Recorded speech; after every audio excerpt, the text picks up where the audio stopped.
विचार ये एकदम कैसे आए कि आपको इस तरफ सनातन को आगे बढ़ाने के लिए कोई काम ऐसा करना चाहिए? कोई भी मैं ऐसा कार्य नहीं कर रहा हूँ जिससे सनातन आगे बढ़े। जी। ना तो मैं गौरक्षा का कार्य करता हूँ, जी। ना ही मैं कोई गुरुकुल चलाता हूँ। एक ऐसी विचारधारा जो पूरी मानवता को समाप्त करना चाहती है, जी। न तो केवल उस विचारधारा के बारे में जी। वैचारिक एक संघर्ष जी। उस विचारधारा से कर रहा हूँ। मैं भी बाली घूमने गया था वहाँ इंडोनेशिया, तो वहाँ मैंने जैसे एक रामायण का जो वहाँ एक रामायण होती है, वहाँ पे जितने भी जो किरदार हैं, चाहे कोई भी किरदार, वो कहीं ना कहीं मुस्लिम उस किरदार के लिए निभाते हैं आज। इंडोनेशिया के मुसलमान अभी भी अपनी सांस्कृतिक जड़ों से जुड़े हुए हैं। बेसिकली इंडोनेशिया भी एक हिंदू देश था। जैसे ये 57 मुसलमान देश, इसमें चाहे आप सबसे पहले सऊदी अरब को ले लें, बिल्कुल। सऊदी अरब भी एक हिंदू ही देश तो था। आने से पहले वहां मूर्तियों की पूजा होती थी, महादेव की पूजा होती थी। जैसे आप बार बार इस्लाम की विचारधारा, जैसे आपने जिक्र किया कि इस्लाम हमारे हिंदू समाज के लिए खतरा है। हिंदू समाज के लिए जी। नहीं, पूरी मानवता के लिए। इवन इस्लाम मुसलमानों के लिए खतरा है। आपने सूडान का पढ़ा, मस्जिद में बैठे हुए लोगों को बम से उड़ा दिया। पाकिस्तान में आप देखते होंगे सिया सुन्नी को मार रहे हैं, सुन्नी सिया को मार रहे जी। हैं। भारत का जो बंटवारा हुआ था, जी। भारत के बंटवारे में सबसे बड़ा जो हाथ था वो सिया मुसलमानों का, जी। खोजा मुसलमानों का जी। और अहमदियों का था। आप ये समझिए, जिन्ना जिसने पाकिस्तान बनाया, जी। पाकिस्तान में बिना इलाज के मरा। आपने जो शब्द कहा है कि जो इस समय पाकिस्तान के पास टेक्नोलॉजी है न्यूक्लियर की, वो कहीं ना कहीं इनसे कहीं ना कहीं नहीं, पक्का। संसद पे जिन लोगों ने हमला किया था, जी, अफजल गुरु मुख्य अपराधी था, उसे छोड़ने वाला था। तैयार गर्दन काटने के लिए तो महाराज जी आपको बहुत सारे लोग आप पे रखा ही रहता है। वो तो चलने गर्दन काटने वाले तो देखिए, तैयार रहते हैं। जो समय और जो दिन मेरी माँ और महादेव ने तय किया है, उससे 1 सेकंड पहले मुझे कोई मार नहीं सकता और 1 सेकंड बाद मुझे कोई बता नहीं सकता। जी। जिस दिन भारत हिंदू बाहुल्य नहीं रहेगा, मुस्लिम बाहुल्य हो जाएगा, भारत ना लोकतांत्रिक रहेगा ना धर्मनिरपेक्ष रहेगा। साथ के जो सहयोगी हैं मेरे, ये भी बैठे हुए हैं, ये फील करते हैं कि हम योगी के राज में अब से। मैं इसको नहीं मानता हूँ। जी। मैं क्योंकि फील्ड में लड़ रहा हूँ, लेकिन योगी जी के राज की सबसे बड़ी कमी है जो अफसरशाही है, उसका सब पे हावी हो जाना। अभी देखिए, वाराणसी में केंद्रीय गृह मंत्री गिरिराज सिंह, बड़ा नाम है, हिंदुत्व के बड़े चेहरे, बहुत बड़ा नाम। उनके दामाद की पिटाई कर दी और वो बड़ा प्रतिष्ठित वकील था, पुलिस वालों ने पिटाई कर दी, कोई एक्शन नहीं हुआ।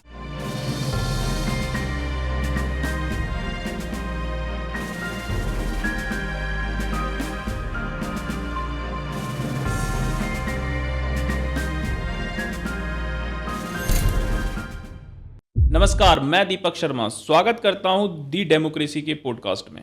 आज हमारे साथ एक ऐसी हस्ती मौजूद हैं जिनके बयानों के लिए देश ही नहीं पूरी दुनिया में चर्चा का विषय बने रहते हैं, यानी कि यति नरसिंहानंद, जो डासना देवी के महामंडलेश्वर हैं। वो अपने बेबाक बात के लिए बोले जाते हैं, विवादों में भी हमेशा घिरे रहते हैं, लेकिन सच्चाई पर हमेशा अडिग रहते हैं। आज हम उनसे सीधी बात करेंगे। तो महाराज जी, आपका बहुत बहुत स्वागत है हमारे पॉडकास्ट में। बहुत बहुत धन्यवाद आपको शर्मा जी। माँ और महादेव सदैव आपकी रक्षा करें। हर हर महादेव, हर हर महादेव, हर हर महादेव। धन्यवाद महाराज जी। तो सवाल जवाब का तो शुरू हो ही जाता है। सवाल जवाब हम शुरुआत ही करते हैं कि आपका हमेशा देखा जाए कि आप संत हैं, संत के साथ साथ हमेशा आपने सनातन के लिए आगे बढ़ाया है। तो विचारधारा भी हम यहीं से शुरुआत करेंगे, लेकिन आपके जीवन से ही शुरुआत कर लेते हैं कि आप कहते हैं कि जैसे आपका जो जीवन था, स्टार्टिंग कैसे, कहाँ से शुरुआत हुई थी? आपके विचार ये एकदम कैसे आए कि आपको इस तरफ सनातन को आगे बढ़ाने के लिए कोई काम ऐसा करना चाहिए? देखिए, मैं आपको बहुत स्पष्ट बताना चाहता हूँ जी। सनातन को आगे बढ़ाने का मैं कोई कार्य नहीं कर रहा हूँ। जी। कोई भी मैं ऐसा कार्य नहीं कर रहा हूँ जिससे सनातन आगे बढ़े। जी। ना तो मैं गौरक्षा का कार्य करता हूँ, जी। ना ही मैं कोई गुरुकुल चलाता हूँ, जी। ना ही मैं कोई खास ऐसा कोई अनुष्ठान करता हूँ। एक ऐसी विचारधारा जो पूरी मानवता को समाप्त करना चाहती है, न तो केवल उस विचारधारा के बारे में वैचारिक एक संघर्ष उस विचारधारा से कर रहा हूं, क्योंकि मेरा ये मानना है कि अगर इस्लाम को धरती से खत्म नहीं किया गया तो सनातन छोड़िए, संपूर्ण मानवता एक दिन समाप्त हो जाएगी। और ये मेरा मानना ऐसे ही नहीं रहा। देखिए, मैं तो एक बहुत साधारण परिवार से, किसान परिवार से खड़ा हुआ, किसान परिवार का बच्चा हूं। मेरे पिताजी नौकरी करने के लिए अपना घर छोड़कर मेरठ शहर में आए। फिर मेरे पिताजी ने मुझे पढ़ाया लिखाया, मैं बाहर विदेश पढ़ने गया, विदेश पढ़ के मैं बाहर फिर नौकरी करने लगा, लंदन में। फिर मैं भारत आया, मतलब आपकी जो एजुकेशन है वो फॉरेन यानी कि मेरी विदेश मास्को से, मैं मास्को से एमटेक अच्छा, किया मॉस्को से 1994 एमटेक हाँ, किया जी, हुआ है। जी, मतलब इवन एज ए प्रोफेशनल आप एक इंजीनियर हैं? था, अब नहीं हूँ। जी, अब नहीं हूँ, पहले था। जी, अब तो देखिए मैं एक साधारण सा सन्यासी भिखारी मान सकते हैं आप मुझे। जी, सन्यासी भी मैं अपने आप को ठीक से नहीं मानता, अभी ठीक से जी, सन्यासी नहीं बना हूं। जी, एक साधारण सा हिंदुओं का भिक्षुक हूं, जी, जो भिक्षा के आधार पर अपना जीवन व्यतीत करता है जी, और इस्लाम के बारे में और इस्लाम के साथ साथ श्रीमद् भगवत गीता, योगेश्वर श्री कृष्ण के बारे में जी, लोगों को बताने का प्रयास करता जी। है। बस मेरा इतना ही परिचय है, खास परिचय है ही नहीं कुछ। नहीं, आपने एक इतना बड़ा, ये समझने वाली बात है कि एक मास्को से पढ़ा हुआ व्यक्ति जिसने एमटेक किया हुआ है फॉरेन से जाके और अचानक वापस आता है, ऐसी विचारधारा क्रिएट होती है और आप एक सनातन का चोला उठा लेते हैं, सनातन यानी हिंदुत्व की आगे बढ़ाने के लिए एक अपनी भावना बना लेते हैं। और आपने सबसे शुरुआत जैसे इस्लाम को लेके करी थी, तो हम इस्लाम से ही बात करते हैं। जैसे आप बार बार इस्लाम की विचारधारा, जैसे आपने जिक्र किया कि इस्लाम हमारे हिंदू समाज के लिए खतरा है। नहीं नहीं नहीं, देखिए शर्मा जी, हिंदू समाज के लिए नहीं, पूरी मानवता के लिए, इवन इस्लाम मुसलमानों के लिए खतरा है। मतलब उन इस्लाम जो है वो उनको भी खतरा है, उनके लिए भी। जैसे सांप होता है ना, देखिए सांप की एक टेंडेंसी होती है, जी, जी, सांप के मुंह में अगर अपनी जीभ आ जाए, जी, सांप के मुंह में अपनी पूंछ आ जाए ना, पूंछ, तो वो अपने आप को खा जाता है। ऐसा क्या है कि अचानक आपको एकदम पता चलता है कि इस्लाम जो है उनके ही समाज को खतरा है? तो हमारा नहीं, समाज नहीं, चलिए, हिंदू समाज हटाइए, आप बताइए उनके समाज को क्या खतरा है? उनके समाज को अभी आपने सूडान का पढ़ा, मस्जिद में बैठे हुए लोगों को बम से उड़ा दिया। पाकिस्तान में आप देखते होंगे शिया सुन्नी को मार रहे हैं, सुन्नी शिया को मार रहे हैं। भारत का जो बंटवारा हुआ था, भारत के बंटवारे में सबसे बड़ा जो हाथ था वो शिया मुसलमानों का, खोजा मुसलमानों का और अहमदियों का था। आज पाकिस्तान जो बना वो शिया, अहमदिया और खोजाओं की कबरगाह बन गया। उन्हें इतनी बुरी तरह मारा जा रहा है, आप ये समझिए, जिन्ना जिसने पाकिस्तान बनाया, पाकिस्तान में बिना इलाज के मरा। अगर आप जिन्ना की मौत का पूरा अध्ययन करेंगे, बिना इलाज के मक्खी बिनकती रही उस पर। भारत में जिन्ना को एक बड़ा महामानव, हमारे तो बड़े बड़े लोग वहां रोने चले जाते हैं उसकी कब्र पर, लेकिन पाकिस्तान के अंदर जिस आदमी ने पाकिस्तान को बनाया, मतलब जैसे जिन्ना के लिए तो पाकिस्तान का पूरा वो जनक माना जाता है कि पाकिस्तान का जनक, लेकिन वो क्योंकि वो उसे सिया इस्माइली खोजा माना जाता, तो उसका जो अंत हुआ वो इतना दुखद था। अगर आप उसके अंत को पढ़ें, उसकी बेटी रोती रही, चिल्लाती रही, जिन्ना को ऑक्सीजन सिलेंडर नहीं मिला, जिन्ना को एक ठीक से एम्बुलेंस नहीं मिली, एक षड्यंत्र करके जिन्ना को मार दिया गया था। तो पाकिस्तान जो उसने बनाया था, जब पाकिस्तान में उसका ये हाल हुआ, तो आम मुसलमानों का पाकिस्तान में क्या होगा? देखिए तालिबान का शासन आया भी अफगानिस्तान में। तालिबान क्या होते हैं? तालिब एक शब्द है, तालिब स्टूडेंट ऑफ इस्लाम, उसका जो बहुवचन है उसे कहते हैं तालिबान। बहुत सारे स्टूडेंट ऑफ इस्लाम। अभी जब तालिबान की हुकूमत आई, तो तालिबान से पहले जो कबायली हुकूमत थी वो सब भाई बंधु थे। वो वहां कोई हिंदू नहीं था, वहां कोई सिख नहीं था, वो तो पहले ही खा चुके थे। तो जब उनकी हुकूमत, तालिबान की हुकूमत आई, तो पुराने कबायली जो हुकूमत में थे, उनकी बेटियों को, उनकी पत्नियों को, उनकी बहनों को नीलाम किया तालिबान ने। तालिबान के अंदर हुआ ये, तालिबान ने किया, अभी तालिबान ने अभी रिसेंटली किया। तो ऐसा नहीं है। अब देखिए, अब आप सीरिया में देखिए, सीरिया में कुछ जो वहां द्रुज समुदाय के लोग हैं, उन्हें अगर आप छोड़ दें तो बाकी तो सारे वहां पे जो है सीरिया में सारे मुसलमान हैं। कुछ शिया मुसलमान, कुछ सुन्नी मुसलमान। सियाओं की हुकूमत आती है, वो सुन्नियों को मारती है। सुन्नियों की हुकूमत आती है, सियाओं को मारती है। आप इराक में देख लीजिए। कुल मिला के आपका जो कहना है वो क्या सिया और सुन्नी और एक दूसरा आपने तीसरा वर्ड इस्तेमाल किया? देखिए द्रुज, वो तो एक अलग संप्रदाय है, वो मुसलमान नहीं है जी। एक नॉन मुस्लिमों का, गैर मुस्लिमों का एक छोटा सा समुदाय था, जिन्होंने लगभग खत्म कर दिया सीरिया में। तो ये देखिए, सबको खत्म कर देते हैं, दूसरों को खत्म करने के बाद फिर एक दूसरे को खत्म करते हैं। तो इस्लाम केवल मेरे लिए, आपके लिए, हिंदुओं के लिए या ईसाइयों के लिए, यहूदियों के लिए, इनके लिए खतरा नहीं है। इस्लाम तो मुसलमानों के लिए भी खतरा है। मतलब कहने का मतलब ये है कि वो इस्लाम जो है वो अपने समाज में, यानी कि मुस्लिमों में आपस में बंटवारा खुद ऑलरेडी इस्लाम करा रहा है। वो कह के गए थे कि इस्लाम के 73 फिरके होंगे जी, जिसमें केवल एक जन्नती होगा जी। इस्लाम के 72 फिरके जो है जहन्नमी होंगे जी। मतलब केवल एक सही रास्ते पर होगा, 72 गलत रास्ते पर होंगे। अब जो एक सही रास्ते पर है, उसकी जिम्मेदारी है कि वो 72 को जो है जहन्नम रसीद करे, कत्ल करे उनका, क्योंकि इस्लाम में यही माना जाता है, जो जहन्नमी है इसका मतलब वो जो है असली मुसलमान। ये जो जिक्र आप कर रहे हैं 72 और 73 जो है, ये कहीं स्टडी बेस्ड है, किसी किताब के अंदर मौजूद है? देखिए, मैं एक भी, शर्मा जी, मैं एक भी शब्द ऐसा नहीं बोलूंगा जो किताबों में से ना, उनकी किताबों में से ना हो। अगर मैं सनातन के बारे में बोलूंगा तो एक एक शब्द वो बोलूंगा जो किताबों में मैंने पढ़ा है, और इस्लाम के बारे में तो एक भी शब्द ऐसा नहीं बोलूंगा। सनातन के मामले में तो मैं एक दो राय अपनी रख भी सकता हूं, लेकिन अगर बात इस्लाम की आ रही है तो मैं अपनी राय नहीं रखूंगा। मैं वो बोलूंगा जो उनकी कुरानों में, हदीसों में, जी मतलब जो मौजूद है उनकी। मैं पिछले 27-28 साल से केवल इस्लाम को समझने का और पढ़ने का प्रयास कर रहा हूं। जितना मैंने इस्लाम को समझा मैं केवल आपको उतना ही बताऊंगा। मैं एक भी बात ऐसी नहीं कहूंगा जिसे मैं न्यायालय में सिद्ध नहीं कर सकता। जी नहीं, आपने ये बहुत बड़ी बात कही है, क्योंकि आप 27 से 28 साल, क्योंकि आप ऑलरेडी एक मास्को से ग्रेजुएट हैं, वो भी एमटेक करे हुए हैं, तो जाहिर सी बात है आपकी स्टडी बहुत मजबूत रही होगी। तो जब आपने स्टडी मजबूत करी हुई है तो एक इस्लाम को लेके जिस तरीके से आप लगातार बोलते भी रहे हैं और इस्लाम को लेके आपने स्टडी भी, यानी कि जाहिर सी बात है आप तर्क जो दे रहे हैं वो किताबों के बेस पे दे रहे हैं, यानी कि लिखा हुआ, वो अपनी तरफ से राय नहीं है। तो इस्लाम जो, जैसे कहा कि इस्लामिक कंट्रियां हैं बहुत सारी, अपनी इतना तो इस्लामिक इतना मजबूत है नहीं, अपनी इंडिया में भी इतना मजबूत, आसपास के देखा जाए सबसे मजबूती जो इस्लामिक अगर देखा जाए मुस्लिम पॉपुलेशन का है वो है इंडोनेशिया। तो जब हम इंडोनेशिया की बात करते हैं, हम इंडोनेशिया, जैसे मैं भी बाली घूमने गया था वहाँ इंडोनेशिया, तो वहाँ मैंने जैसे एक रामायण का जो वहाँ एक रामायण होती है, वहाँ पे जितने भी जो किरदार हैं, चाहे कोई भी किरदार, वो कहीं ना कहीं मुस्लिम उस किरदार के लिए निभाते हैं आज भी। आप उस चीज को किस तरीके से ले जाएंगे जो आज आप यहाँ पे इस बयान को देखिए? इंडोनेशिया एक अपवाद है इस्लाम में जी। इंडोनेशिया की सांस्कृतिक जड़ें बहुत, और जहां तक आपने बाली की बात की, बाली तो हिंदू बाहुल्य है, बाली में तो मुसलमान कम है लेकिन कम है, लेकिन जो वहां रामलीला होती है, देखिए वो मैं आपको उसी का बता रहा हूं। देखिए आप, इंडोनेशिया तो एक अपवाद है जी। इंडोनेशिया के मुसलमान अभी भी अपनी सांस्कृतिक जड़ों से जुड़े हुए हैं। बेसिकली इंडोनेशिया भी एक हिंदू देश था, जैसे ये 57 मुसलमान देश, इसमें चाहे आप सबसे पहले सऊदी अरब को ले लें, सऊदी अरब भी एक हिंदू देश तो था। पहले वहां मूर्तियों की पूजा होती थी, महादेव की पूजा होती थी। 360 हमारी देवियों की प्रतिमा थी जिनकी रोज एक देवी की पूजा होती थी। 3 देवी अलग से थी जो विशेष थी, जिन्हें अल्लाह की बेटी माना जाता था। उन 3 देवियों की, जिसमें हमारी महाकाली, महासरस्वती और महालक्ष्मी, उनकी पूजा अलग से होती थी। उन सब प्रतिमाओं को तुड़वा दिया जी, और वहां फिर इस्लाम आया। इस्लाम से पहले वहां भी सनातन धर्म ही था। ये दूसरी बात है कि वो इस बात को छिपाना चाहते हैं। तो अरब वाले अपनी सांस्कृतिक जड़ों को नहीं खोजते, लेकिन इंडोनेशिया अपनी सांस्कृतिक जड़ों से जुड़ा रहा। इसीलिए आपने देखा होगा कि इंडोनेशिया में दूसरों की हत्या करना, दूसरों का कत्ल करना, बलात्कार की घटनाएं सबसे कम है, वरना और इस्लामिक देश तो इन कामों को खुलेआम करते हैं।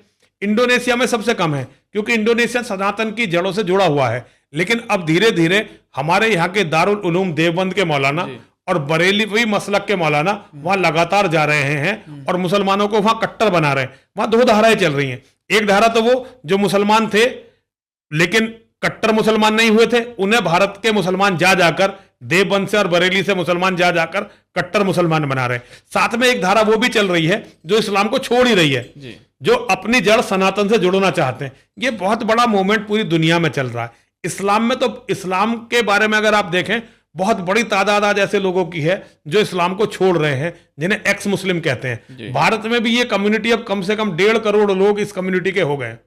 पाकिस्तान में तो 40% मुसलमान एक्स मुस्लिम है, उनका इस्लाम में विश्वास ही नहीं है, लेकिन वो इस बात को बोलेंगे तो उनकी गर्दन काट दी जाएगी। ईरान में आपने अभी एक लड़की को देखा होगा जिसने यूनिवर्सिटी में अपने सारे कपड़े उतार दिए थे। आज ईरान के लोग अपनी जड़ों से जुड़ना चाहते हैं, वो जानना चाहते हैं कि हम कहां से चले थे, कहां पहुंच गए। और वो आज पूरी दुनिया में ये चल रहा है। इस्लाम बहुत तेजी से एक्सपोज हो रहा है, पूरी दुनिया अपनी जड़ों को वापस जाना चाहती है, लेकिन इस्लाम का कातिलों का एक डर है। आपने इस्लाम के बारे में जरा सा भी सच बोला, आपकी गर्दन काटने के लिए वो भाग लेते हैं। इसका डर है जो अब एक्स मुस्लिमों को खुल के ये कहने नहीं दे रहा, लेकिन जैसे जैसे जागरूकता बढ़ रही है, एक्स मुस्लिम मूवमेंट बहुत तेजी से जड़ पकड़ रहा है। और मुझे लगता है कि एक्स मुस्लिम मूवमेंट एक बहुत जबरदस्त मूवमेंट है जो मानवता की रक्षा करने में सफल होगा। आज के समय पे जो आपने कही, ये बात अधिकतर कहीं ना कहीं छपती रहती है, पढ़ते रहते हैं, लोग जानते हैं, क्योंकि अब लोग जागरूक हो चुके हैं, जागरूक हो रहे हैं। आज के समय पे सोशल मीडिया का दौर है। आप एक विचार कहेंगे, वो विचार ऐसे तेजी से आग से भी तेज से भागता है और वो सब जगह पहुंच जाता है। क्योंकि जाहिर सी बात है, आप कुछ भी बोलेंगे तो कुछ लोग होते हैं जो एक IT सेल्स बनी होती है, वो पर्टिकुलर कुछ लोगों को फॉलो करती है। आज इन्होंने क्या बोला, उस चीज का तोड़ निकाल के, तोड़ मरोड़ करके दोबारा बयान पेश कराए जाते हैं। जो अलग अलग समुदाय, यानी कि कोई भी समुदाय का होता है, वो स्कॉलर्स होते हैं, वो अपना बयान उस बिहाफ पर जारी कर देते हैं। जैसे आपने अभी कहा कि 56 देश, आज भी बहुत सारी जो शक्तिशाली कंट्रियां हैं, जैसे अमेरिका है, अमेरिका के अंदर आप जो जाएंगे तो वहां पे बहुत सारी पाबंदियां सबसे ज्यादा इसी समुदाय के लिए लगाई जाती हैं। संसद पे जिन लोगों ने हमला किया था जी, अफजल गुरु मुख्य अपराधी था, उसे छोड़ने वाला था। तो मैं किसी का नाम नहीं ले रहा हूं मैं किसी का, लेकिन आप इसको जांच करके देखिए जो मैं बोल रहा हूं सच है नहीं है। आप पत्रकार हैं, अगर मेरी बात झूठी निकले मैं गर्दन कटवाने के लिए तैयार हूं। अगर मेरी बात झूठी निकलती है तो मैं गर्दन कटवाने के लिए तैयार हूं। गर्दन काटने के लिए तो महाराज जी आपके बहुत सारे लोग आप पे रखा ही रहता है, वो गर्दन काटने वाले तो तैयार रहते हैं। मैं आपको बताऊं पंडित जी, मेरी मौत का दिन जी, मेरी मौत का समय मेरी माँ और मेरे महादेव ने तय किया है जी। जो समय और जो दिन मेरी माँ और महादेव ने तय किया है, उससे 1 सेकंड पहले मुझे कोई मार नहीं सकता और 1 सेकंड बाद मुझे कोई बचा नहीं सकता। और मैं पंडित जी आपको बताऊं, मेरी माँ और मेरे महादेव मेरे साथ हैं, मेरे दुश्मनों के साथ नहीं है। मुझे जाना तो है, क्योंकि मैं चाहता हूं मेरी कौम लड़ना और मरना सीखे, धर्म के लिए मिटना सीखे। धर्म के लिए बहुत सारे लोग कहते हैं जी हम मारेंगे ये कर, मैं मारने का प्रचार नहीं करता, मैं मिटने का प्रचार करता हूं, जैसे गुरु तेग बहादुर ने किया, जैसे हमारे गुरु गोविंद सिंह जी महाराज ने अपने पूरे वंश को 4 बेटों को बाद में अपनी जान दी। मेरे तो वो है आदर्श। मैं गुरु तेग बहादुर, गुरु गोविंद सिंह जी बहादुर, गुरु गोविंद सिंह जी महाराज, बंदा बैरागी और हरि सिंह नलवान, इन लोगों का प्रशंसक हूं। और जिस तरह से ये अपने धर्म के लिए लड़के मिट गए, मैं उसी तरह से अपने धर्म के लिए मिटना चाहता हूं। तो मेरी एकमात्र जो अपने लिए, देखिए मैं जब से मैंने मां और महादेव की पूजा करनी आरंभ की है, मैंने कभी भी मां और महादेव से कुछ और नहीं चाहा। मैं हमेशा मां और महादेव से रोज जब भी सिर झुकाता हूं तो यही कहता हूं, हे मेरी मां, हे महादेव, सनातन धर्म की रक्षा करो, मेरे धर्म की रक्षा करो, मेरे धर्म के जितने भी मानने वाले हैं उनकी रक्षा करो, हमारे सबके सनातन धर्मियों के बच्चों की रक्षा करो। मैं तो मां और महादेव से भी इसके अलावा कुछ नहीं चाहता। तो मेरी अपने लिए जो महत्वाकांक्षा है, एक मैं ऐसी मौत मरना चाहता हूं जैसी मौत जो है बंदा बैरागी मरे, जैसी मौत संभाजी महाराज मरे, जैसी मौत हमारे बहुत सारे लोग मरे। मैं उस तरह से, जैसे ये टुकड़ों टुकड़ों में काटते हैं ना, उस तरह से इनके हाथों से कटना चाहता हूं। मैं चाहता हूं कि अगर बम से मारे तो ऐसे मारे कि इतने टुकड़े हो मेरे कि जब दीपक शर्मा जी मुझे श्रद्धांजलि देने जाए तो उन्हें खुरपों से मुझे खुरच के जो है उठाना पड़े। मैं ये चाहता हूं, अपनी मौत मैं ऐसी चाहता हूं। मतलब आपने एक बहुत बड़ी बात कही है, क्योंकि आपके अंदर एक ऐसा दर्द छिपा हुआ है जो हमारे पुराने लोग थे, पूर्वज थे, जो हमारे जिन्होंने बलिदान दे के हमें यहाँ तक पहुंचाया है, उस चीज के क्रेडिट, मतलब उस चीज के श्रेय को आज तक आप भूले नहीं है। मुझे जो लगता है उसी चीज को आप आगे, आज भी जो चीजें बची हुई है उन जड़ों के लिए डिस्कस करना चाहते हैं। बहुत अच्छी बात कही है आपने।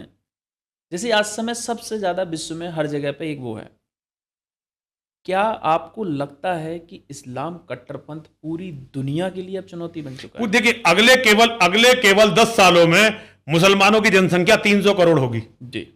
अगले केवल 10 सालों में, अभी 200 करोड़ के आसपास बताते हैं, अगले केवल 10 सालों में मुसलमानों की जनसंख्या 300 करोड़ होगी। भारत में उनकी जनसंख्या, मुसलमानों की जनसंख्या भारत में 200 करोड़ होगी। मतलब भारत में 200 करोड़ तो अभी सभी की जनसंख्या नहीं है। हाँ, अभी नहीं, अभी 150 करोड़ है ना जी। आप लिख के रखिए इस बात को। आपने गणित में अर्थ समानांतर श्रेणी, गुणोत्तर श्रेणी सुनी है जी? A plus D plus D plus D, ये तो होगी समानांतर श्रेणी, और AR² ये होगी गुणोत्तर श्रेणी। अब मुसलमानों की जनसंख्या बूम की तरह बढ़ेगी, होल स्क्वायर में बढ़ेगी, अब स्क्वायर में बढ़ेगी, अब उनकी जनसंख्या बूम की तरह बढ़ेगी और हमारी जनसंख्या लगभग डाउन हो रही है। तो आप देखेंगे भारत में अगर मान लीजिए 200 करोड़ भी नहीं तो 150 करोड़ से कम मुसलमान भारत में नहीं होगा। आज भी कई सारे बयान में संघ के, RSS के लोगों को भी 150 करोड़ के मुसलमान आप अगले साल में, अगले 10 साल में 150, वैसे तो होगा 200 करोड़ ही, लेकिन 200 करोड़ में चलो अगर आप नहीं मानने वाले तो आप ये मान लीजिए 150 करोड़ से कम मुसलमान भारत में अगले 10 सालों में नहीं होगा। भारत पूरी दुनिया के लिए सबसे बड़ा खतरा होगा, क्योंकि एटॉमिक पावर के साथ भारत जब इस्लामिक होगा तो पूरी दुनिया। आज देखिए हमारे बहुत सारे धर्मगुरु कहते हैं, मैं उनका बड़ा सम्मान करता हूं, बड़ा आदर करता हूं, मैं बड़े आदर के साथ बताना चाहता हूं, वो बार बार ये बता रहे हैं कि हम विश्वगुरु बनेंगे, हम विश्वगुरु बनेंगे, हम विश्वगुरु बनेंगे। मैं उन्हें बताना चाहता हूं कि परिस्थिति अगर ऐसी चलती रही तो विश्वगुरु तो हम बनेंगे, लेकिन वो विश्वगुरु हिंदू विश्वगुरु नहीं होगा, सनातन विश्वगुरु नहीं होगा, वो इस्लामिक विश्वगुरु होगा। क्योंकि दारुल उलूम देवबंद भारत में है, बरेलवी मस्जिद भारत में है, और सबसे बड़ी बात तबलीगी जमात का हेडक्वार्टर भारत में है। दुनिया की सबसे बड़ी आतंकवादी जो संगठन है उनका जो पोषक है वो दारुल उलूम देवबंद, बरेलवी मसलक और ये तबलीगी जमात, जमात ये उसके सबसे बड़े पोषक हैं। जब लोग गर्व से कहते हैं कि हमारे 57 देश हैं, तो आपको पता होना चाहिए 57 देशों में से कम 35 देश तबलीगी जमात के बनाए हुए हैं। तबलीगी जमात की पूरी जिस तरीके से वो क्या करते हैं, कैसे मैनिपुलेट करते हैं, क्या बनाते हैं, आप उस पर डिस्क्रिप्शन उस पर देखिए, वो पूरा उनका यही है हिसाब। मैं आपकी बातों से तो ये देखिए, वो विश्व गुरु बनेंगे जी, पूरी दुनिया के विश्व गुरु या भारत के मुसलमान बनेंगे और पूरी दुनिया का इस्लाम। अब आप सबसे बड़ा उदाहरण इसका देखिए, सबसे बड़ा उदाहरण है सऊदी अरब जी। सऊदी अरब अपने यहां इस्लाम को छोड़ता जा रहा है जी, लेकिन वो भारत में और पाकिस्तान में इस्लाम के बहबूदी के लिए इतना पैसा फेंकता कि आप कल्पना नहीं कर सकते जी। यूएई, यूनाइटेड अरब अमीरात, दुबई और ये जो कई 7 शहर जो हैं, वहां हिंदू जाते थे व्यापार के लिए। धीरे धीरे उन्होंने हिंदुओं को के धर्मांतरण का पूरा सेंटर बना दिया। सारे बड़े बड़े जितने हिंदुओं के बिलियनियर्स हैं, करोड़पति अरबपति हैं, वो दुबई भाग रहे हैं, दुबई रह रहे हैं। दुबई में धीरे धीरे उनका धर्म परिवर्तन किया जा रहा है। तो इस्लामिक भारत दुनिया का विश्व गुरु होगा, इस्लामिक भारत। हिंदू भारत, सनातन भारत विश्व गुरु नहीं होगा। मतलब आप हिंदू राष्ट्र हटा के इस्लामिक भारत, देखिए, हिंदू राष्ट्र बनने के कोई चांस नहीं है। आज की जो परिस्थिति है, हिंदू राष्ट्र बनने का तो कोई चांस है ही नहीं। जितने भी लोग हिंदू राष्ट्र की बात कर रहे हैं जी, या तो वो नासमझ है जी, मूर्ख है, या वो धोखेबाज है। आप किसकी तरफ इशारा कर रहे मैं सबकी तरफ। जी, जैसे एक छोटा सा बच्चा है हमारा धीरेन्द्र कृष्ण शास्त्री जी, मैं उनका बहुत सम्मान करता हूं, लेकिन वो नौजवान है, बहुत छोटा सा बच्चा है, उसकी बहुत प्रशंसा करता हूं। एक समय ऐसा हो गया था, मुरारी बापू जैसे लोग मंचों पर बैठकर अली मौला गाने लगे थे। धीरेन्द्र कृष्ण शास्त्री पहला वो व्यक्ति है, और फिर उसके बाद देवकी नंदन और अनिरुद्धाचार्य, इन लोगों ने बात करनी शुरू की। ये नौजवान आगे आए, इन्होंने बात करनी शुरू की, लेकिन धीरेन्द्र कृष्ण शास्त्री ने सबसे ज्यादा जोर शोर से हिंदू राष्ट्र की बात करनी शुरू की मंचों से। इसके लिए वो साधुवाद का पात्र है। उसने धीरेन्द्र कृष्ण शास्त्री बागेश्वर धाम, उसकी वजह से, उस बच्चे की वजह से, देखिए मैं तो सन्यासी हूं तो मैं बच्चा ही मानता हूं, उसका कद बहुत बड़ा, मेरे से तो बहुत बड़ा कद है, लेकिन क्योंकि मैं एक सन्यासी हूं, जूना अखाड़े का महामंडलेश्वर हूं, तो हमारे लिए तो एक बच्चा ही है। उसका ये बहुत बड़ी सफलता है कि उसने लोगों के मन में हिंदू राष्ट्र की अवधारणा को जीवित कर दिया, और कम से कम लोगों के अंदर एक जागरूक और एक क्यूरियोसिटी भी है। लेकिन वो हिंदू राष्ट्र कैसे बनेगा, कब बनेगा, क्यों बनेगा, इसके बारे में उनका कोई अध्ययन नहीं है। उनके पास कोई कार्य योजना नहीं है, और कार्य योजना बनने का अभी कोई मुझे रास्ता दिखाई नहीं देता। वो जगह जगह यात्रा कर रहे हैं, ये बड़ी अच्छी बात है, यात्रा कर लो, लेकिन यात्राओं से हिंदू राष्ट्र नहीं बनेगा। हिंदू राष्ट्र तब बनेगा जब वो एक ऐसी फौज तैयार करें जो हिंदू राष्ट्र के लिए मर मिटने को तैयार हो।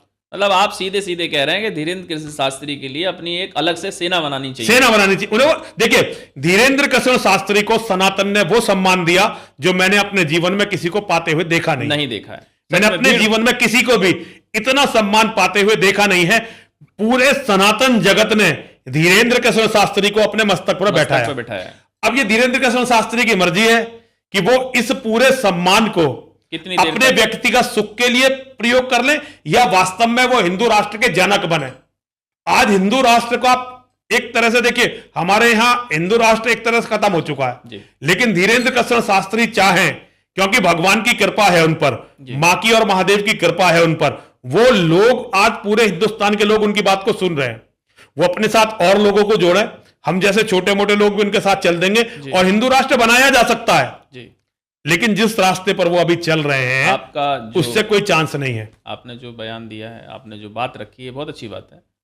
हम भी कोशिश करेंगे कि उनको नेक्स्ट पॉडकास्ट में लाया जाए धीरेन्द्र शास्त्री से, और उनको ये बात जो आपकी पहली बात, तो बात मीडिया हमारे थ्रू ही पहुंचेगी, नहीं भी पहुंचेगी तो हम उनको कोशिश करेंगे हम पॉडकास्ट में लाओ और इस मामले का मतलब यहाँ पे रखेंगे इस मामले के। जी जी जी जी चलिए, क्योंकि आप जानकार बहुत हैं, बहुत देर से हम लोग इस्लाम के बारे में जानकारी, बस एक सवाल इस्लाम के बारे में रहेगा, फिर हम आगे बढ़ेंगे।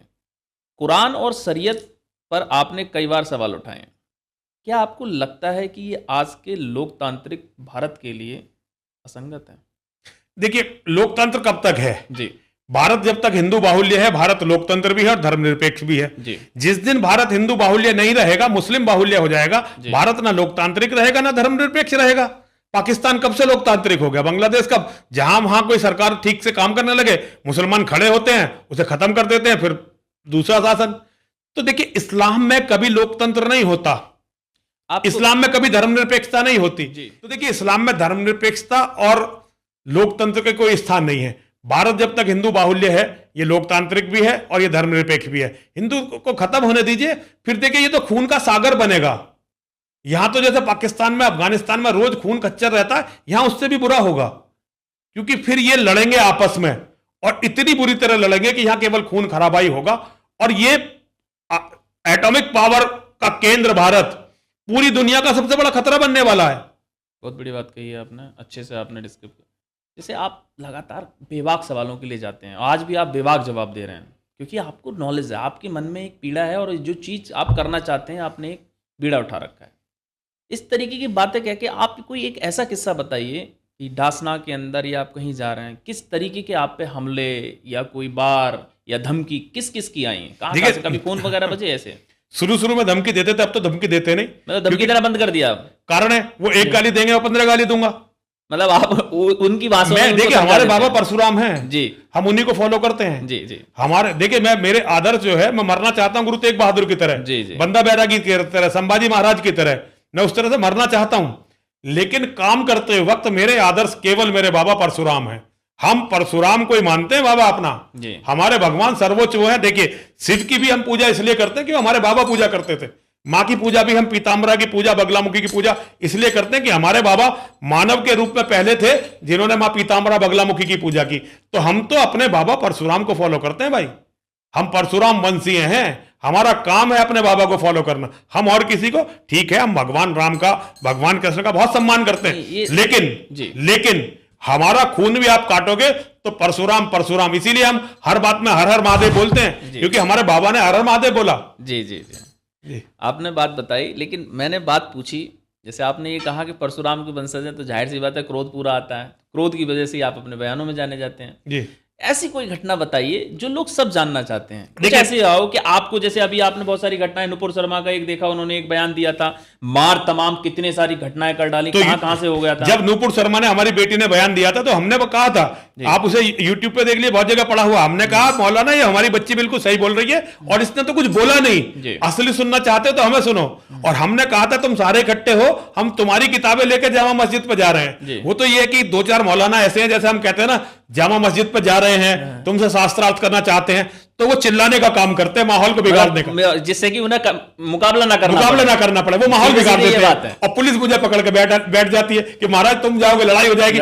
मैंने ये कहा कि मैं अकेला हूं। जब नुपुर शर्मा पे, हमारी बेटी पे इतने सारे आक्रमण हुए, तो मैंने पूरे इस्लामिक जगत को चुनौती दी। मैंने कहा इस बच्ची ने कुछ भी गलत नहीं कहा, ये तो तुम्हारे लोग कहते हैं भाई, तुम्हारी किताबों में लिखा हुआ, इसमें हमारी गलती थोड़ी है। और मैंने कहा मैं अकेला आऊंगा, एक भी आदमी मेरे साथ नहीं होगा। तुम्हारी 10-20 किताबें, अभी मेरे शरीर में इतनी जान है कि मैं अपने आप 10-20 तुम्हारी किताबें, एक अपना लैपटॉप, एक अपना मोबाइल लेके आ रहा हूं और हम बहस करते हैं। उसके बाद कुछ एक अजहरी है, पता नहीं कौन कौन मौलाना है, उन्होंने चिल्लाना शुरू कर दिया, तू आ, तुझे जिंदा नहीं छोड़ेंगे, ये करेंगे। वो पुलिस वाले डर गए कि ये जाएगा, इसे मार देंगे तो फिर झगड़ा होगा। उन्होंने हमें जाने ही नहीं दिया, उन्होंने बंद कर लिया। एक बहुत बड़ा, आप हमारे साथ जुड़ा हुआ एक वो है, एक किस्सा है जिसे योगी जी ने अपने भाषणों में भी कई बार बोला है जी। हमारे यहाँ हमारे कत्ल के लिए लोग आए थे जी। उसमें एक हिंदू था जो मुसलमान बन गया था जी। नाम मुझे उसका ध्यान नहीं रहा, एक मुसलमान था, तो वो साइनाइड लेकर आए थे। साइनाइड, हाँ, और जो ऑपरेशन करने वाला जो सर्जिकल ब्लेड होता है वो लेकर आए थे, दोनों थे। विजय वर्गीय था, एक विजय वर्गीय करके था लड़का। तो हमने, तो पुलिस वाले, तो हमारे यहाँ वैसे सिक्योरिटी काफी है, लेकिन मेरे साथ मेरे जो अपने बच्चे रहते हैं, उन्होंने उन्हें पकड़ लिया था, पकड़ के पुलिस को दिया। तो पुलिस ने उनसे जांच वांच करके साइनाइड को छुपा दिया, सर्जिकल ब्लेड को भी दबा दिया, और ये कहा कि भाई चलो कोई बात नहीं, ऐसे ही थे ये, तो पैसे वैसे कुछ पुलिस वालों ने, जैसा आप जानते हैं पुलिस का पूर्व की घटना है शायद, ये छपी थी 3 साल 4 साल। उसके बाद योगी जी क्योंकि ध्यान देते हैं, योगी जी बहुत आदरणीय है। मैं योगी जी का राजनीति में अकेले व्यक्ति हैं जिनका सम्मान करता हूं, लेकिन मैं आपने कई बार मुद्दों पे देखा है कि आपने योगी के खिलाफ भी बोला है। हाँ, बोलता हूं मैं। अरे हम सब देखिए, लोगों ने योगी जी को मुख्यमंत्री और मोदी को प्रधानमंत्री बनाने के लिए अपना पसीना बहाया होगा। मैं ऐसा आदमी हूं, मैंने अपना खून भी बहाया दोनों के लिए जी। तो हम शुरुआत करते हैं जी, आपके ही मुद्दे से रिलेटेड है, और मामला है लव जिहाद और धर्मांतरों को जी। जैसे आपने कई बार लव जिहाद का मुद्दा भी उठाया है, क्या ये केवल सामाजिक समस्या है या आपको लगता है ये संगठित साजिश है? देखिए, लव जिहाद शब्द से मैं मानता नहीं हूं। जी जी। यह है जिहाद अगेंस्ट वीमेन, जिहाद औरतों को छीनने का जिहाद है ये। जी जी। इस्लाम की पहली साजिश है कि किसी के पास औरत नहीं छोड़ता। जी। आप इसे लव जिहाद कैसे, देखिए आपने महासती पद्मिनी की गाथा सुनी है भाई। अलाउद्दीन खिलजी के हरम में हजारों महिलाएं थी जी, और उसे महिलाओं में कोई इंटरेस्ट भी नहीं था जी वो अपने साथ जो गुलाम रखता था, मर्द गुलाम जो रखता था, वो उन्हीं के साथ रहता था जी। अलाउद्दीन खिलजी तो सभी जानते हैं, सही जानते हैं। मलिक काफूर उसका जो है प्रेमिका थी, उसकी एक तरह से पत्नी थी, उसकी प्रेमिका पत्नी। लेकिन उसे जब यह पता चला कि रानी पद्मिनी सबसे सुंदर महिला है तो उसने पूरी ताकत लगा दी और नतीजा यह हुआ कि 16,000 मेरी बेटियों को, मेरी बहनों को, मेरी माताओं को अग्नि में जलना पड़ा था, जौहर करना और कितने लोग मरे होंगे जी उससे। उन 16,000 मेरी माताओं बहनों बेटियों के जौहर से पहले कितने लोग मरे होंगे, बहुत मरे इसकी कल्पना करना भी बहुत मुश्किल है। तो देखिए केवल एक आदमी की वासना के लिए इतने लोग मरे। जब भी कहीं मुस्लिम बाहुल्य क्षेत्र होता है, वहां से जब काफिर लोग भगते हैं, गैर मुस्लिम भगते हैं, तो वो क्या कहते हैं, जाओ जान बचाकर भाग जाओ यहां से, लेकिन ये औरत, ये बेटी हमारे लिए छोड़ जाओ। औरतों को बर्बाद करने के इस्लाम में औरत शब्द का आप देखिए, यहां मेरे सामने एक बेटी बैठी हुई है, मैं बात करना नहीं चाहता, लेकिन इस्लाम के औरत शब्द का मतलब समझते हैं आप? औरत क्या होता है जी? Genital part of a woman. Okay. औरत जिसे वो कहते हैं उनके लिए केवल एक पार्ट है औरत के, मतलब जिसे हम नारी कहते हैं, नारी के शरीर का केवल एक, शरीरों का जो अंग है वो औरत का शब्द कहलाता है, औरत है वो जी। तो वो उसी एक अंग से जो है महिला की पहचान करते हैं, नारी की पहचान करते हैं। तो ये मानसिकता, इतनी घृणित मानसिकता, इतनी निकृष्ट मानसिकता, इतनी नीच मानसिकता लव क्या करेगी भाई? लव की कॉन्सेप्ट नहीं है। जो कहते हैं ना हमारा ताजमहल, जो ये ताजमहल है हमारा शिव मंदिर, इसे कब्जा करके ये शाहजहां ने मोहब्बत के लिए बनाया, उसके हरम में इतनी औरतें थी। और सुनिए हरम की एक खास बात थी, जो हुमायूं का हरम था वो उसके बेटे को मिला। पहले जो बाप रखता था जिन महिलाओं को, उसके बाद उसके बेटे ने रखी, उसके बाद उसके पोते ने रखी, उसके बाद उसके, मतलब वो महिलाएं लगातार चलती रहती थी जी। जो बूढ़ी हो गई निकाल दी, नई महिलाएं भर दी, वो सब एक ही काम आती थी। तो जो इतने घृणित विचारधारा के लोग हों, उनके जीवन में प्यार जैसी चीज, देखिए मुझे लगता है लव का मतलब है प्यार, प्यार जैसी चीज उनके जीवन में कहां होगी? ये शब्द होना चाहिए जिहाद अगेंस्ट विमेन।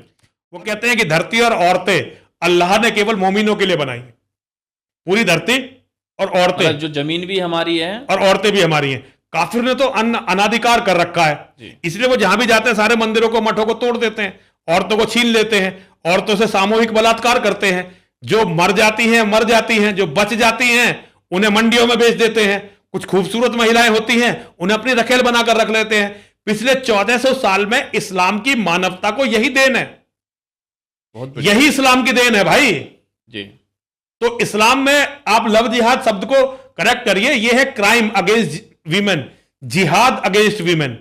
और यह साजिश नहीं है, केवल साजिश या षड्यंत्र तो तब होता जब ये छिपा हुआ होता, क्योंकि हमारे जो इमोशनल होते हैं, क्योंकि हम लोग एक भावनाओं नहीं, देखिए हम मूर्ख हैं बेसिकली। हमने दूसरों की किताब पढ़ने का प्रयास ही नहीं किया। उनके यहाँ मूर्ख मौलाना जो है गीता को और वेद को कोट कर देते हैं। हमारे यहाँ ऐसे ऐसे मूर्ख हैं, बड़े बड़े संगठनों के बड़े बड़े पदों पे, बड़े बड़े हमारे तथाकथित धर्मगुरु, वो कहते हैं जी जो हमारे वेद में लिखा हुआ है, जो हमारी गीता में लिखा हुआ है, वो इनके कुरान में लिखा हुआ है। क्योंकि उस मूर्ख ने ना तो गीता और वेद पढ़े और ना ही कुरान पढ़ी, उसे पता ही कुछ नहीं है। बस वो किसी तरह से बड़े पद पे पहुंच गया और वहां बैठ के बयानबाजी कर रहा है, उसे पता कुछ नहीं है। अगर वो वेद को पढ़े, अगर वो गीता को पढ़े, तो फिर कुरान को भी पढ़ेगा, क्योंकि फिर उसे पता होगा कि शत्रु के माइंडसेट को जानना ये योगेश्वर की नीति है। योगेश्वर ने तो क्षण क्षण अपने शत्रु वो क्या कर रहे हैं, क्या करने वाले हैं, इसको जानने की नीति बनाई है। बहुत बड़ी बात कही है महाराज जी आपने, एक एक चीज का सही से। कुछ एक दो सवाल बचे हैं, जिन सवालों का जवाब जानना सबको बहुत जरूरी है। जैसे कट्टरता और सुरक्षा को लेकर मैं बात करता हूं।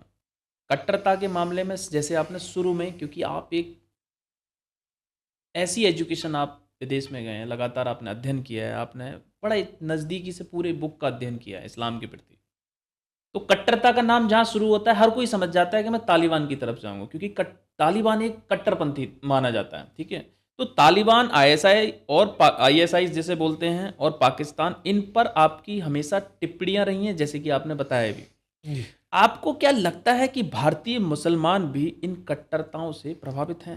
भारतीय मुसलमान ने ये कट्टरता विश्व को दी है।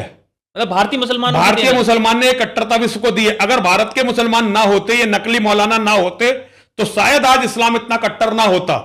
सऊदी अरब, यूनाइटेड अरब अमीरात, ये जितने भी मुस्लिम कंट्री हैं, ये सुधारवाद की तरफ जाना चाहते हैं, लेकिन भारत के मुसलमानों से ये डरते हैं। भारत का मतलब जो मुसलमान पहले हिंदू था, जैसे पाकिस्तान का मुसलमान, बांग्लादेश के मौलाना, भारत के मौलाना, बेसिक रूप से देवबंदी और बरेलवी, ये जो दो मसलक है ना, देवबंदी और बरेलवी मसलक, ये पूरी दुनिया को जहन्नुम बनाने के सबसे बड़े जिम्मेदार हैं। और भारत का हर मुसलमान इनसे जुड़ा हुआ है। भारत, ये जो पाकिस्तान बना था, ये पाकिस्तान के मुसलमानों ने नहीं बनाया था, उन्होंने नहीं मांगा था, ये इन मुसलमानों ने मांगा था जो आज भारत में रह रहे हैं, जो बंटवारे के टाइम यहां से गए नहीं, और वो यहीं रह गए। वो यहीं रह गए क्योंकि उनकी नजर थी कि अभी इतना बना दिया, आधा काम हो गया, बाकी को धीरे धीरे खाना है और बढ़ाएंगे आगे, वो आगे को बाकी को खा जाएंगे। वो अपनी योजनाओं से चल रहे हैं। तो आप ये मत समझिए कि भारत का मुसलमान अच्छा है। भारत का मुसलमान अगर अच्छा होता, तो जैसे अभी हमारे नरेंद्र भाई मोदी ने कि जी हमने धारा 370 हटा दी, पूरे कश्मीर में मजा आ गया, सारे मुसलमान हमारी विचारधारा के हो गए, राष्ट्रवाद की लहर बह गई। अभी इंसिडेंट पड़ा, अशोक का चक्र चिन्ह लगाया और सबकी औकात सामने आ गई। चलिए, आपने बहुत तर्क से बताया, ये भी बात क्लियर हो गई कि आपने भारत के मुसलमानों को लेके, या जो तालिबान को एक कट्टरपंथी जिसे बोलते हैं, उसको लेके प्रॉपर डिस्क्रिप्शन में बताया, जो लोगों को सबको जानना भी जरूरी है, कि जो लोगों के मन में एक सवाल बना रहता है आज हम लोगों के बीच में।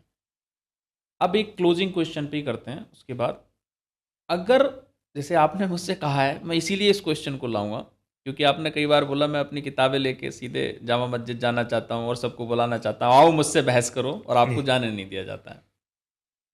अगर आपको ये मौका मिले, यानी कि मुस्लिम समाज के जो सबसे बड़े धर्मगुरु हैं, उनके जो मौलाना हैं, उनके साथ सीधे संवाद का मौका मिले, हमेशा तैयार, 24 घंटे, जब चाहे बुला लें, मतलब जब चाहे बुला लें, आप तैयार हैं? तैयार। वो चाहे देवबंद बुला लें, चाहे बरेली बुला लें, जहां चाहे बात करने के लिए जहां चाहे बुला लें, मैं उन्हीं की किताब लेकर जाऊंगा, उन्हीं की किताबों में बात करेंगे। जी, ठीक है। क्या हिंदू और मुसलमानों के बीच सद्भाव या वैचारिक खाई इतनी गहरी हो चुकी है कि अब उसे पाटा नहीं जा सकता? कभी भी नहीं पाटा जा सकता था, कभी भी ऐसा नहीं था कि उसे पाटा जा सकता था। ये तो हमारे यहां गांधी जैसे गद्दार, नेहरू जैसे गद्दार, और अब गांधी नेहरू के बहुत सारे अनुयायी हो गए जिन्होंने हिंदुओं के साथ हमेशा झूठ बोला। देखिए, गांधी और नेहरू मानव इतिहास के इतने बड़े गद्दार कि उनके कारण आज हम 100 करोड़ हिंदुओं के पास अपना देश कहने के लिए 1 इंच जगह नहीं है। गांधी की एक बात बताओ ना जो मुसलमानों ने मानी हो। ये तो एक झूठा हम कहते हैं जी खाई पाटी जा रही है, कभी नहीं पाटी जाएगी। आपने बहुत तरीके से सही सवालों का जवाब दिया, जैसे जैसे सब लोग जानना चाहते हैं। आपने एक बेबाकी से सवाल जवाब दिया, क्योंकि जितने मेरे क्वेश्चन थे वो पूरे हो चुके हैं। मेरे मन में जो क्यूरियोसिटी थी लोगों की जो थी, आप अपने बेबाक सवालों के लिए जाने जाते हैं। आपने हमें इतना बेशकीमती अपना समय दिया, उसके लिए बहुत बहुत धन्यवाद आपका। बहुत बहुत आशीर्वाद है आपको। मां और महादेव सदैव आपकी रक्षा करें, आपके परिवार की रक्षा करें। आपका ये कार्य इस तरह बढ़ता रहे, आपका यश बढ़ता रहे। बहुत खुश रहिए। हर हर महादेव, हर हर महादेव, हर हर महादेव।